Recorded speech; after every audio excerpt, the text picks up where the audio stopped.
Pinatawag na naman nga tayo sa school ngayong araw mga kapitbahay ko sa kadahilan ng ang akin palang anak ay merong mga activity na hindi na ipapasa. Kaya naman, kailangan na naman daw tayong makausap mga kapitbahay ko.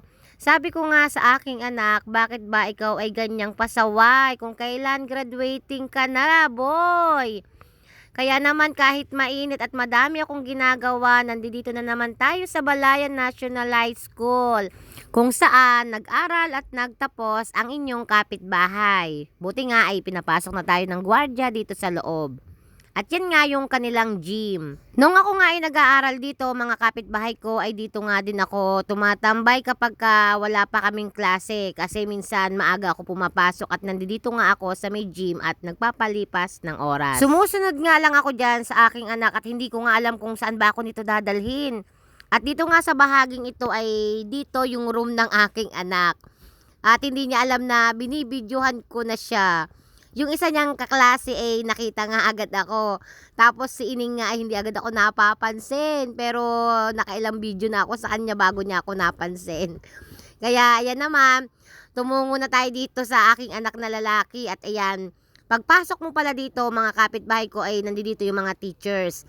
Hindi ko na nga lamang binidyuhan dahil syempre baka nga hindi pwede. At hindi na nga rin ako nagpaalam. At yung pintuang ayan mga kapitbahay ko, dyan ako nang galing. At straight niyan, paglabas mo dyan ay pintuan ulit. Paglabas mo ulit ay pintuan ulit. Walang katapusang pintuan. At dito nga sa kabilang bahaging ito mga kapitbahay ko ay pintuan pa rin yan. Sumunod, pintuan ulit yan. Bali, ilang pintuan yan, straight yan mga kapitbahay ko.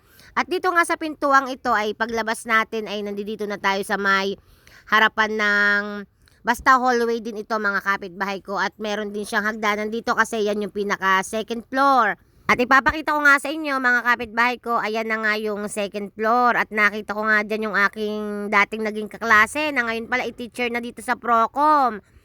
At base sa aming pag-uusap naman ng teacher ng aking anak ay okay na naman dahil nagawa na niya yung kanyang mga activity. At tumigil nga muna ako dito sa may gym dahil iniintay ko na din yung aking anak na babae. Kasi ng mga oras na yan ay lalabas na rin ang aking anak na babae. Kaya sabi ko ay hihintayin ko na para sabay na kaming umuwi.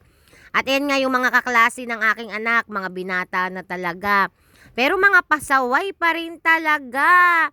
Sa bagay, ganyan talaga ang mga kabataan. Maganda rin yung pag bumalik tayo sa ating mga nakaraan ay meron tayong mga happy moments. Kaya hanggang dito na lamang ang aking video dahil nalobat na ako at hindi ko na nga nabidyohan na lumalapit sa akin ang aking anak. So, maraming salamat. Sa susunod ko po ulit na video, sana ay huwag kayong manawa. Maraming salamat.